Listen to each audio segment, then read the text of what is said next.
If you ever woke up before your parents on a Saturday just to make sure you didn't miss your favorite cartoon, you belong to a club that doesn't exist anymore.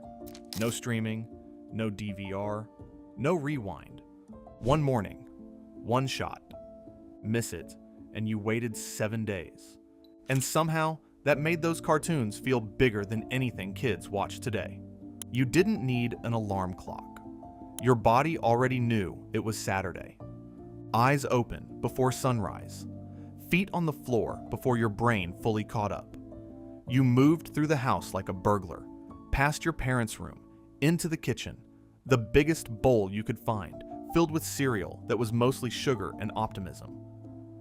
Then, back to the living room before the commercial break ended. The TV hummed to life. The screen was a little fuzzy at first. Maybe you adjusted the antenna. Maybe you smacked the side of the set. Then the picture locked in. The carpet was cold. The blanket went over your knees. The rest of the house was asleep. For the next 4 hours, nothing else existed. The ritual we all shared.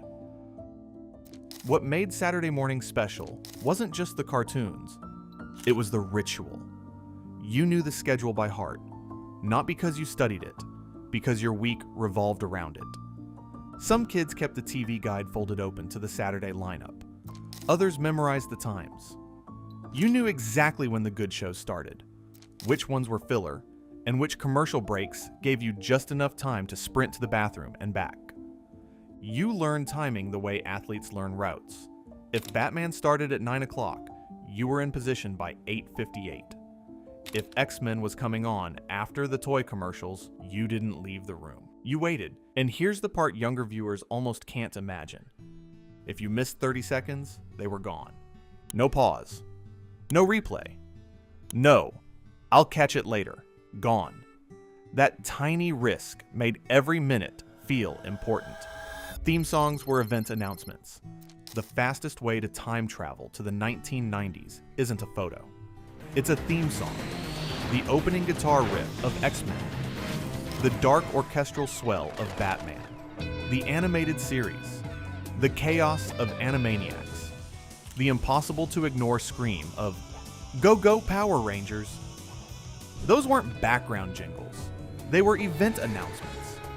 The moment they started, your attention locked onto the television. Nobody was scrolling. Nobody was checking notifications. You were completely there. And that's why so many adults can still hum those themes decades later. They aren't remembering melodies.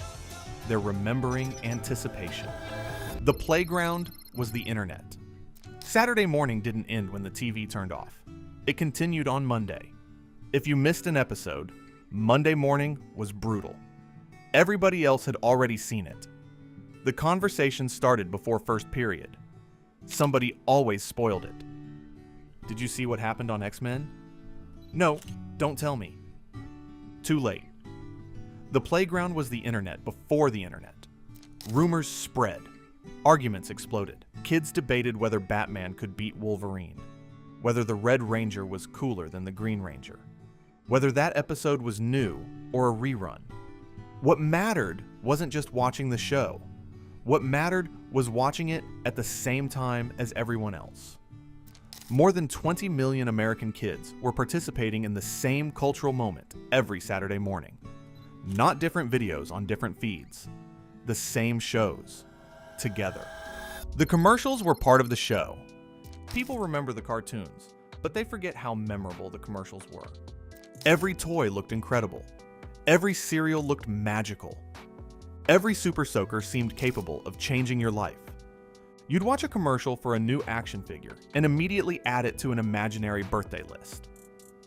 Then, weeks later, you'd see that toy behind glass at Toys R Us and feel like you were meeting a celebrity. The ads didn't interrupt the experience. They expanded it. They gave you something to beg for, something to talk about, something to circle in a catalog, something to dream about during math class. The secret most people forget. Saturday morning was full of waiting.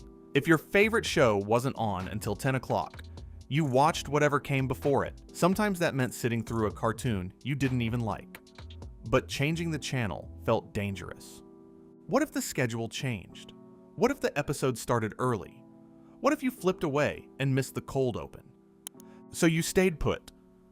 Kids today have endless choices. We had commitment, and weirdly, that commitment made the payoff sweeter. The beginning of the end. Then the walls came down. In the early 1990s, cartoons stopped being a once-a-week event. Nickelodeon gave kids Rugrats, Doug, and Ren and Stimpy on weekdays. Cartoon Network launched in 1992 and put animation on the air 24 hours a day.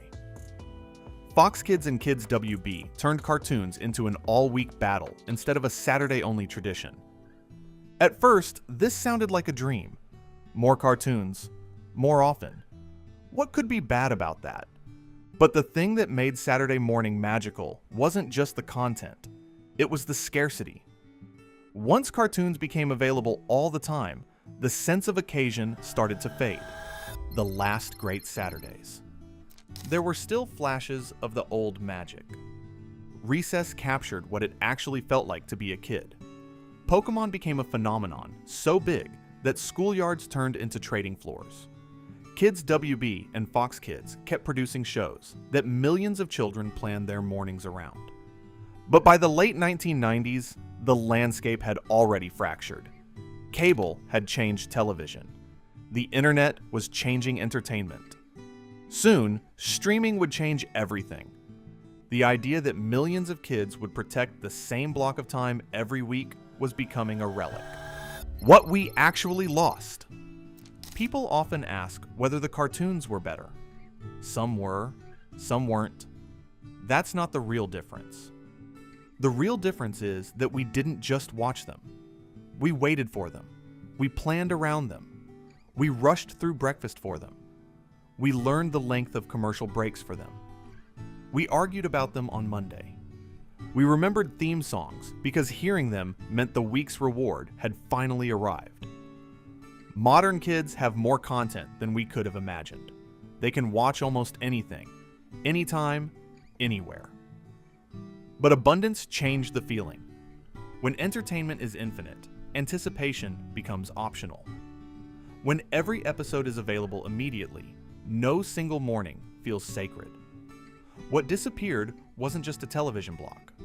It was a shared weekly ritual. And if you were there, you probably remember the details with uncomfortable clarity. The cold carpet, the warm bowl in your lap, the TV humming in the dark, the fear of missing the first seconds of the theme song, the rest of the house still asleep while the cartoons belonged entirely to you. That combination of scarcity, anticipation, and shared experience existed for a very specific moment in time.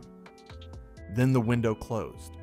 And those of us who were there for it, we were the last ones through. What was the one Saturday morning show you absolutely couldn't miss? Batman, X-Men, Pokémon, Power Rangers, Recess, Rugrats, or something else entirely? Drop it in the comments. And if this brought back a few memories, subscribe to Nostalgic Nation. We've got a lot more mornings to remember.